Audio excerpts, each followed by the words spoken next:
Hello and welcome everyone to the Brand Innovators Fireside Chat, looking ahead retail predictions in 2022 with Marissa Jarratt, Chief Marketing Officer at 7-Eleven. Marissa, thank you so much for being here today. Hey, Angel, good to see you. Good to see you. So let's dive right in. To kick things off, I want to chat a little bit about your role.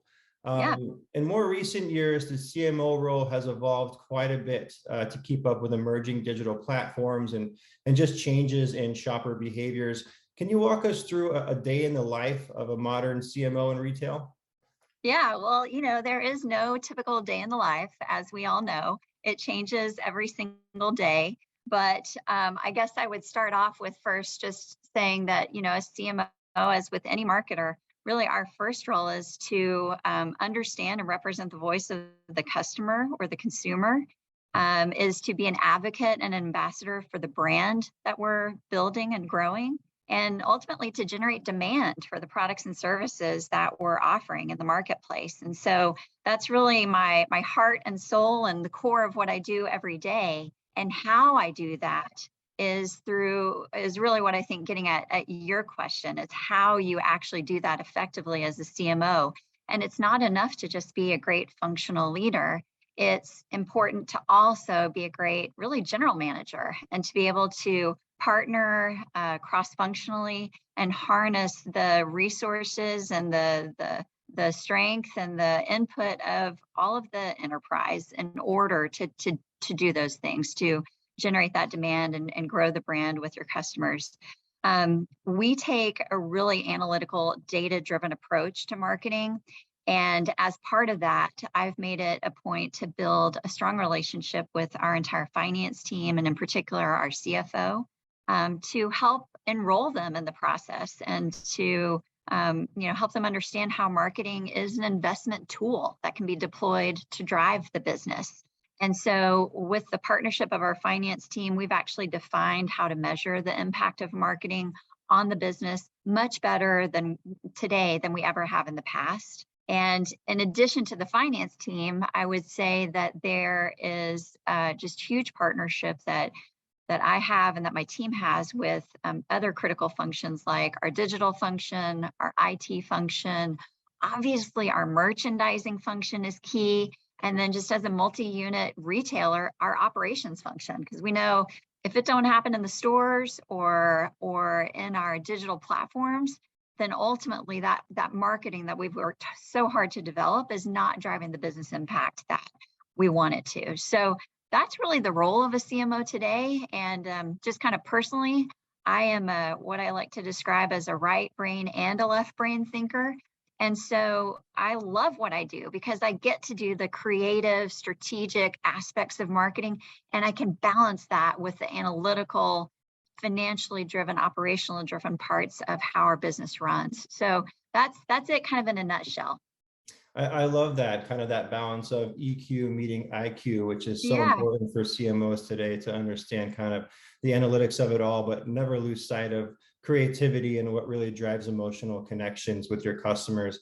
And speaking of that, I'm sure keeping the customer at the forefront is going to be a common theme this morning. I know you've done quite a bit of extensive qualitative and quantitative research, which I imagine is particularly important considering what consumers have been going through over the last couple of years. Can you walk us through what you learned and how that evolved into your most recent brand campaign? Absolutely. Yeah, actually in the depths of the COVID pandemic last year in March and April, when as a world we were all changing quickly and trying to figure out what was going on, at 7-Eleven in the marketing team, we had just launched a work stream to define our brand purpose. And as part of that, we had done some extensive research, both qualitative, ethnographic, as well as quantitative research to understand more about who our customers are, both our current customers as well as our growth customers, what drives them, what moves them, and what role the brand plays in their lives. And we took that information, we augmented it with insights around our franchisees, our competitors, what we were trying to achieve from a business perspective, as well as just what was happening in culture. And we mapped out a new brand purpose that we call Activate Awesome. And that really became the driving, light, if you will, or guiding light, if you will, in developing our new campaign, which is called Take It to 11. What we found in the work is that our customers think about 7-Eleven as their ingenious accomplice, this trusty companion that they can count on to take on the unpredictability of life. And that was just so motivating and powerful for the team when we realized that that was the role that the brand is playing in the lives of our customers. And you really see it come to life in how we operate, right? When other stores or brands close early, 7-Eleven is open 24/7. When some stores offer coffee, we offer 3,000 ways to customize your coffee. We don't sell slushies, we sell Slurpees. And you and I both know there's a big difference between the two. I grew up on Slurpees. That's right. That's right. And then more recently, if you need something delivered, we got you covered. So we worked really hard to incorporate that insight into the campaign of Take It to 11. And what we were trying to achieve with the campaign was to show our customers that the brand is actually unexpectedly awesome, and to bring that energy into the everyday life of our customers. So I'm so proud of the campaign that my team developed. They did an awesome job bringing it to life, and in partnership with our agency partner, 360i. And the campaign really showcases the spirit of dialing things up a notch, of celebrating our customers' ability to take things one step further and to take it to 11. It's the first time we've advertised on TV in over 5 years. And we didn't just take a linear approach, as you might imagine. We have a full funnel linear and digital approach. And that's also helping us understand which channels work really well for our brand, which channels do we need to lean in on, and which channels do we need to learn more about. So now I would say we're focused on bringing Take It to 11 as kind of a mantra to everything that we do across the brand, whether it's launching a new Slurpee drink into space, which you may have heard about earlier this summer, or celebrating our 94th birthday in the process, or even more recently sponsoring a local Riot Girl band outside of Philly, a band named Froggy, and actually producing a music video for them about a song that they wrote that was an ode to 7-Eleven nachos.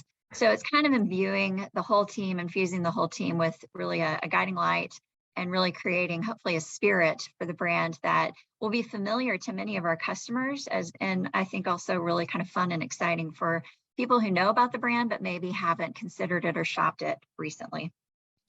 I love that tagline, and I also appreciate how you complemented the age-old approach of gathering consumer insights with taking the time to understand the sentiment of key stakeholders internally, your franchisees, because oftentimes those point of views get lost in the shuffle, but they're super important as you shape your overall strategy. I did have an opportunity to take a look at the TV spots, and I have to say I really dug the mix of diverse talent, the nod towards subculture appreciation, and just an overall cool factor with the music and creative direction. So kudos to you and the team and 360i. Kind of dug through the comments, and there was a lot of brand love going on. So it's obvious that you're resonating with your audience. Speaking of audience, let's touch on that a bit. As you look to 2022 and beyond, how critical is it to keep that finger on the pulse year after year to maintain that emotional connection with your customers? That is a great question. I mean, we're always looking for ways to connect with our customers and new consumers, not only just to engage with the brand, but ultimately to convert that into sales and loyal customers. And we felt, again, this brand purpose work that we did last year really helped to underscore and cement for our team the importance of delivering on an authentic, and really personalized and inclusive. To your point, the diversity that we're featuring in our ads is on purpose. We serve a diverse array of customers, and we want to reflect that in the work that we bring to life. So we want to deliver that both in store as well as online, and we think that will help us over time build customer loyalty. Now, I tell you one area where we've started to experiment more. You talk about keeping your finger on the pulse of customer culture and consumer culture and consumer interest. We've all witnessed the rise of micro and nano and macro influencers, for that matter, and how they're making it possible for creators of all kinds to share the love for their favorite brands and really become kind of the next spokesperson. And so we've started to really nurture that approach in our marketing programming over the course of the last year. One recent example is with our Fuel Your Fandom campaign, which is live now. We are inviting 7-Eleven brand fans who are up and coming influencers or who are aspiring up and coming influencers to really represent our brand in 2022 and do something they're already doing, but partner with us in the process. In addition to that, we've put a bigger focus on developing organic content. And so it's not just about paid media, but it's about developing our brand voice and our organic presence as a way to, more deeply engage with customers. Our social media marketing in particular is really focused on bringing the delight and joy that happens in our stores to life in social media. And so we talk about how it's things that only happen at 7-Eleven. So hashtag only at 7-Eleven. So when our customers post content involving 7-Eleven, which, by the way, if you go to our Instagram feed, you'll see that approximately 30% of our feed is organic content. And we take inspiration from that, right? That's our customers helping us understand what they care about, what interests them. So when our customers post content involving 7-Eleven, we get an inside look into what the brand means for them and how we fit into their world. And we're seeing some really cool expressions of that. Some recent examples are a car meetup. You may have seen this, but if you go to our organic social feed on Instagram, you'll see a lot of posts that our brand fans have shared of their cars in 7-Eleven parking lots. Nice. And we call them car fees, like car selfies, because they're like so well photographed and they look so cool in the parking lot. Mm-hmm. And it really is a reflection of car culture. And so our customers and fans keep asking us to share more photos about more car fee photos. And so we've started to do that. In fact, a few weeks ago, our Instagram page caught the attention of some TikTok users.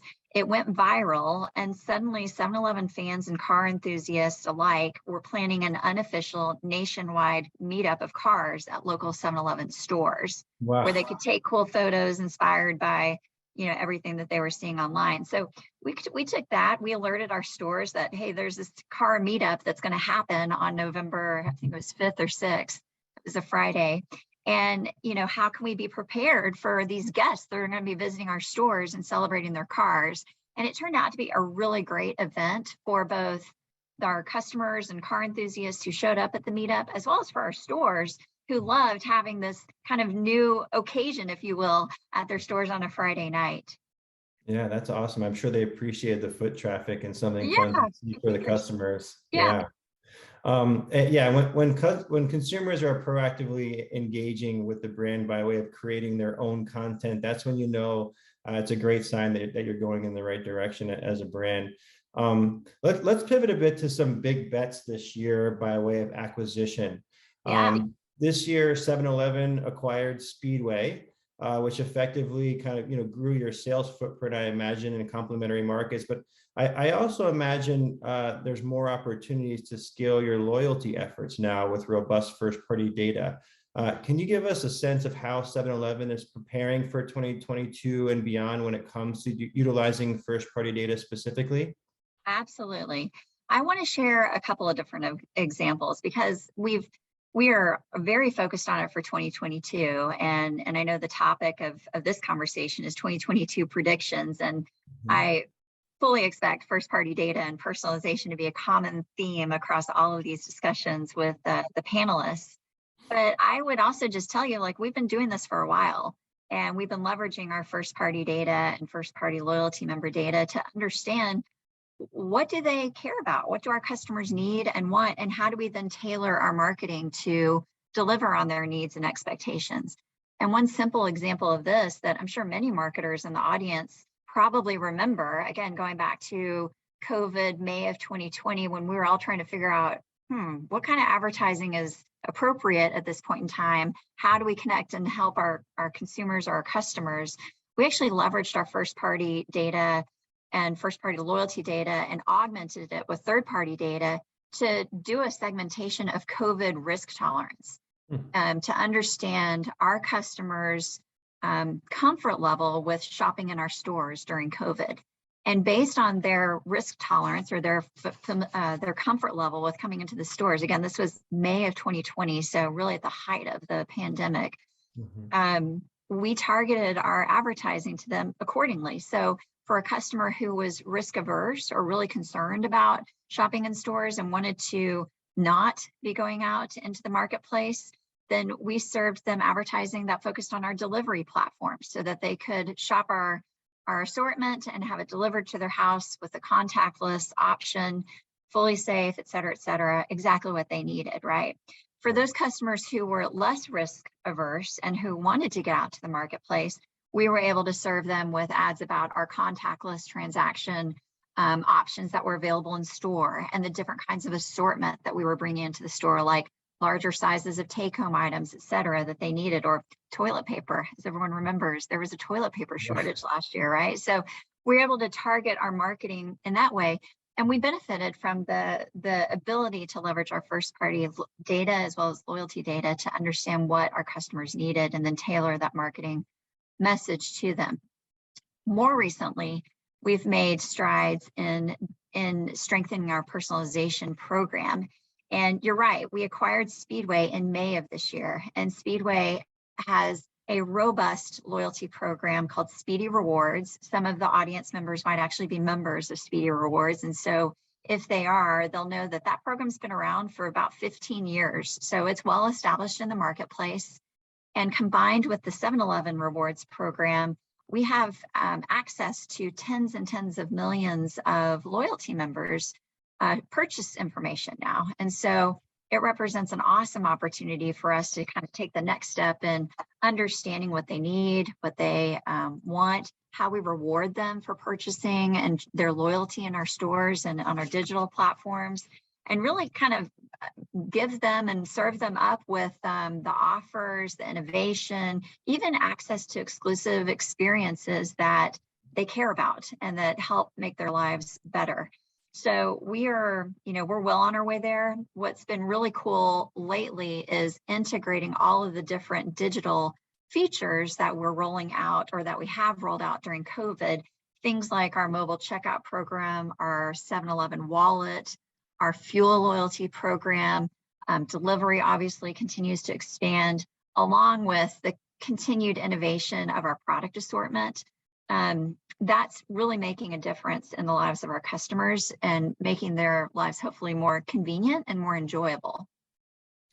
That's great. The ability to aggregate all of that first-party data to make sure that the messages are super relevant to your customers is amazing.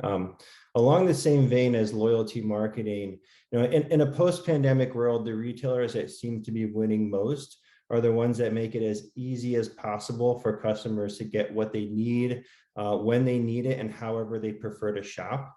2021 will be the first year in which the majority of US consumers have bought groceries via digital channels. Can you help us understand some of the tactics 7-Eleven is leaning into in support of your omni-channel strategy? Yeah, absolutely. I mean, part of our corporate vision and mission is to provide personalized convenience to our customers anytime, anywhere, when, where, and how they want it. And so for us, that means thinking about where the needs are for our customers. And in some cases, that's in our stores. We have close to 14,000 stores in the US, over 77,000 stores globally. And in the US, more than 50% of the US population is within 2 miles of a 7-Eleven. So we're pretty accessible. Like if you need something, usually you can find a 7-Eleven in most markets. But we also understand that sometimes going to the store is not the most convenient option for customers. And with the advent of delivery in particular, we're leaning in hard on that to really embrace this idea of convenience is more of a mindset and exists, kind of anytime, anywhere. So in 2018, we launched a delivery business, and that business has grown by over 500% in the last 20 months, which is awesome and exciting, and we're really proud of that. And also it is commensurate with the overall growth we're seeing in delivery across the entire marketplace. So We are, working to expand our delivery options as quickly as possible. So again, our customers have what they want when they want it. And as part of that, we have achieved a goal of offering delivery to more than 95% of our US footprint. And that's through a combination of what we call marketplace partners. These are the delivery services that, as a consumer, you would know by names of DoorDash or Uber Eats or Postmates, Instacart, for example. We've got partnerships established with 9 different third-party delivery apps. We also have our own proprietary delivery platform called 7Now. And so in addition to those 2 components, we recently expanded alcohol delivery with on-demand alcohol delivery partners, Minibar and Drizzly. And so that's pretty cool. That's something that 7-Eleven offers that's relatively differentiated in the marketplace, is our ability to deliver age-restricted products within 30 minutes or less, 24/7, in 95% of the US footprint. So we're pretty excited about that. The other thing I would just say is, from a business perspective, delivery is a highly accretive business for us. If you think about our stores and maybe even how you would shop a 7-Eleven store, you might stop by the store in the morning on your way to work to pick up a cup of coffee or to fuel up with gas, or maybe around lunchtime to grab a snack or drink or something like that. Well, the delivery business is very complementary because we see orders for delivery in the evening hours and on the weekends. So it's really helping us get greater leverage out of our footprint. So we're super excited about that. And it also just reinforces the digital innovation kind of message that we're trying to communicate to our consumers, that, we're not the convenience store of the 50s. We have a tremendous amount of digital transformation, digital solutions available for our customers to transact with us in a convenient way. So delivery is a big one. That's great. How about some other digital innovations that have been accelerated by the pandemic? There's a couple. One that I love to talk about is our fuel loyalty program. We recently expanded our exclusive fuel loyalty program to over 1,850 participating stores with 7-Eleven gas pumps.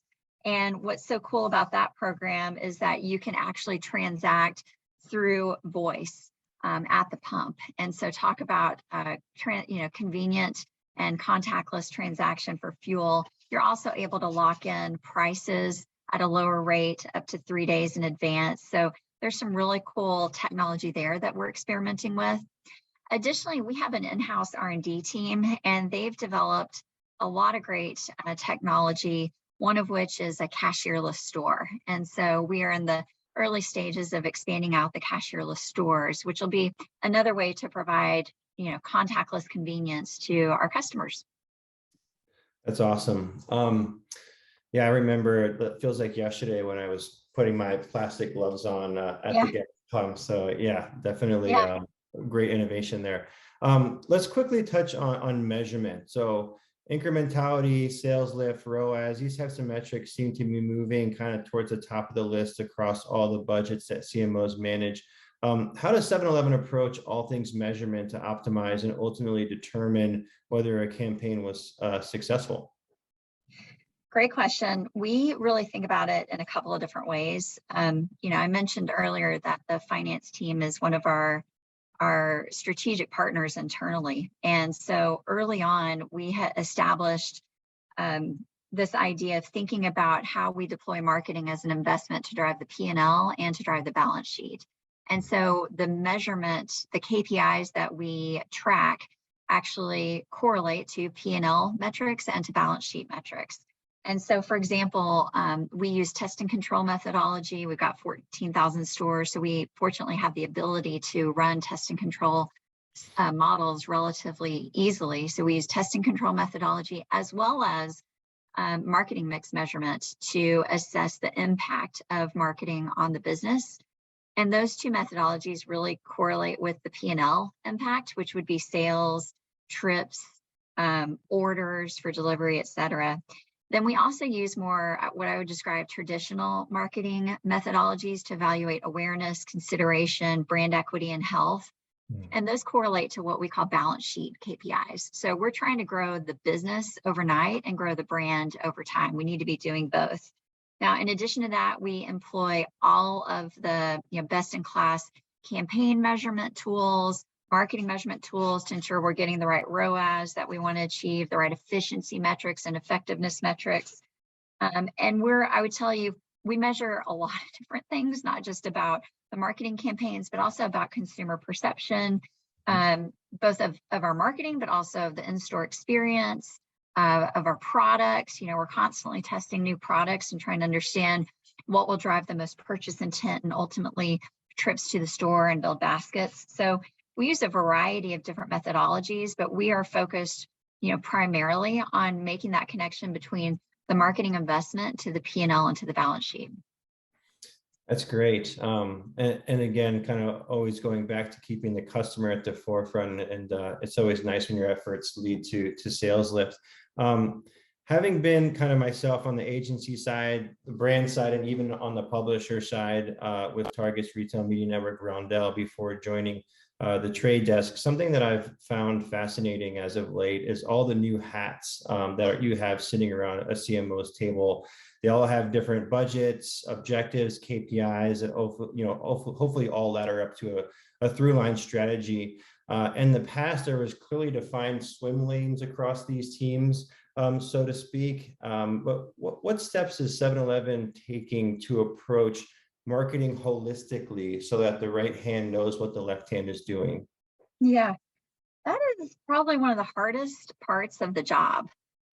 So when I joined the company a couple of years ago, we restructured the organization to be organized by discipline of marketing. So we've got teams that are focused on brand strategy, advertising and media, on in-store marketing, on digital and content marketing, insights and analytics, and corporate communications.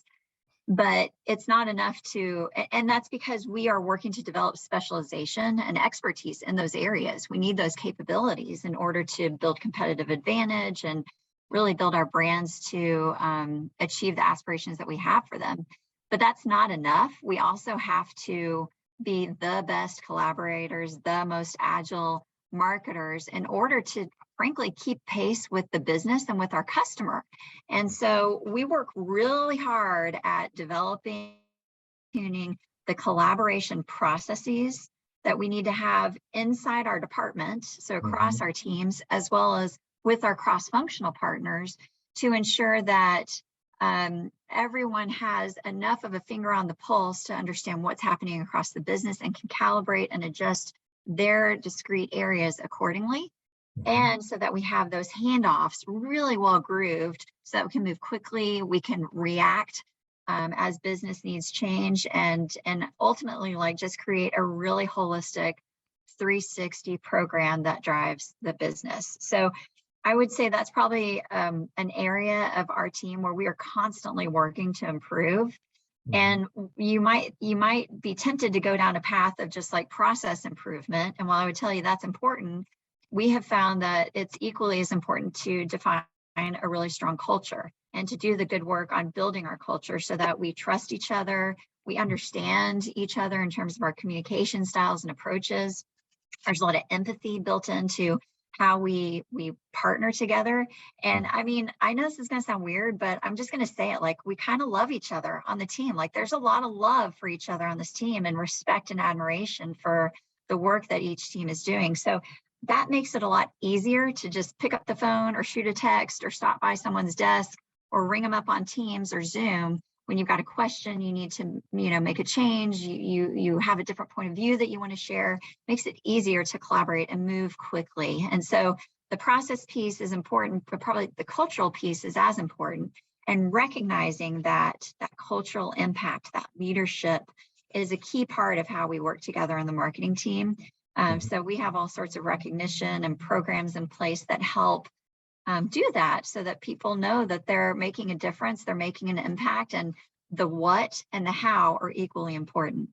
That's such a great answer. I think that even more important these days, as these swim lanes get more and more blurred, You have the emergence of things like Center of Excellence team and retail media networks. Speaking of, I know that 7-Eleven is venturing into the retail media network space. I'm sure there's much more to be announced at a later date. But can you kind of give us a teaser and what 7-Eleven has in store within kind of riding that retail media network wave that I'm sure is going to be a hot topic throughout the course of the day? That's right. Yeah. Well, of course. I mean, we've talked about it here today that our vision, our corporate vision is to deliver anytime, anywhere convenience. And with the sizable first party transaction as well as loyalty data that we have, we're able to understand what our customers are looking for, what their needs are, as well as what message is going to resonate with them at what point in time, through which channel, et cetera. And so we're applying those capabilities to a new retail media network. And it'll be the first of its kind in the convenience industry, and one that we are just super excited to partner with so many of our vendor partners as advertisers moving forward. We believe we'll be able to deliver a really great return on their investment in advertising with our retail media network. And you know, it's a big market, like you said. So we think it's high time that we entered that marketplace. And so a lot more to come soon. Hopefully we can do another panel in the future about that once it's in the marketplace and we're seeing some results. Yeah, I love that. Super exciting, especially to be the first kind of C-store organization to lead the charge there in the retail media network space, and obviously near and dear to my team's heart at the trade desk, working closely with retailers on how best to utilize that first party data. Let's see here if we have enough time here. I think we have about 8 minutes or so for some questions.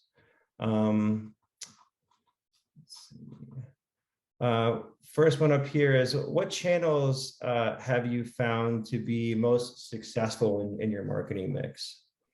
Well, this probably won't surprise anyone, but we have seen video to just be hugely impactful, both efficiency and effectiveness from a media perspective, and in particular in social. So we have been and will continue to move a lot of our creative assets and investment into video assets as we move forward.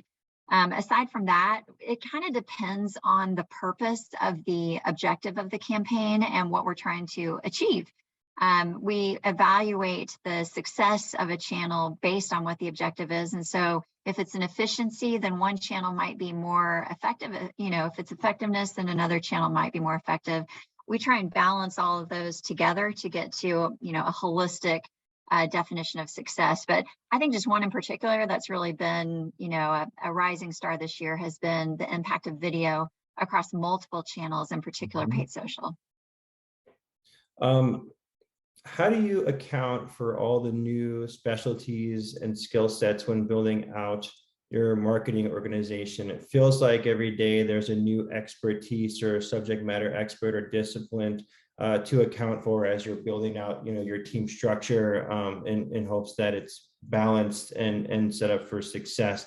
How do you look at those new specialties and those new skill sets? Yeah, well, I mean, first and foremost, we have leaders on the team who are responsible for different disciplines within marketing. And part of their job is to understand what are the skills and experiences that they need of the people on their team to have in order to be successful. We don't need everyone to know everything, which is why it's important for us to have a balance of specialists on the team across different disciplines, as well as more of an attitude of collaboration, curiosity about the business, willingness to learn and you know, understand how to work cross-functionally and really how your role fits into the broader organization. So this idea of what I like to describe as systems thinking, someone can have a systems thinking approach and understand, oh, okay, when I do this, this impacts that group, this group, and ultimately the customer, then that helps solve for some of the friction that you tend to find if you're looking for just specialists. So we need specialists who know their kind of functional area and also can operate with a systems mindset and have just a passion for the business. That's great. I think we have enough for about 2 more here. So one that's come up in terms of your multicultural consumers. Can you speak a little bit about how you're addressing those consumers moving into 2022? Absolutely. Yeah, this year we sort of I wouldn't say experimented, but we dipped our toe in the water. And you see that if you look at our campaign visually through the casting that we deployed, through the scenarios and situations that we showed. But I think moving forward, we're ready to take it to the next step and really explore more. I hesitate to use the word authentic, but more authentic ways to connect with our multicultural consumers. And so one area where we're starting to do that is with one of our restaurant brands called Laredo Taco Company. It's a brand out of South Texas that's well known in South Texas for breakfast tacos and all sorts of authentic Mexican food. We're expanding that brand in the US in several different markets. And so one of the ways that we're going to be doing that expansion is through a really focused multicultural marketing strategy. So you'll see it with certain brands, but also when we think about brand 7-Eleven, brand 7-Eleven serves so many different types of customers, whether it's ethnic, LGBTQ, life stage, background, I mean, you name it. We have a diverse array of customers, and we're constantly trying to think of new ways to serve them. So you'll see that hopefully improve and become even more as we move into the next year. That's great, and I do think that authenticity piece is very important. I think that this generation, especially those that are come from different diverse backgrounds, really can sniff out when a brand is not being genuine in the space. And it sounds like you're definitely taking that into account. Last question for you. Are there any new trends or technology that holds untapped potential or that you want to learn more about for 2022? I have a long list, actually. My team would probably like strangle me if I started to go down the list, but we are really curious about culture and about, I mean, consumers obviously, but we're constantly trying to learn what's out there, and not just what's out there, but what's out there that could be appropriate for the brand and appropriate for the brand in service to our customers. So for example, NFTs is a great topic right now. We're in the process of exploring NFTs and trying to determine, is this something that we could develop for the 7-Eleven brand, but for what purpose? What is it going to do that will make the lives of our customers better? Because we know how important it is to kind of connect that and to ultimately make it hopefully platformable. So I think that's the trick. There's so many cool things in the marketplace. That's part of why I love being a marketer, is it's such a dynamic industry. But the trick is evaluating those new emerging trends or ideas or marketing tools and techniques through the lens of your brand and in service to your customer, your consumer. So we take a pretty methodical approach before we jump into anything. And NFTs are the most recent one that we're hotly debating on the team right now. Yeah, that's definitely a great approach, and that you don't necessarily want to be chasing the shiny new toy if it's not what your customers want. Doing the diligence before you go too far in or lean too far in is certainly important. So Marissa, I can't thank you enough for your time today. Super insightful. I hope that everyone that joined us got as much out of it as I did. Best of luck. Sounds like you have lots of exciting new news for this year and lots to come going into next.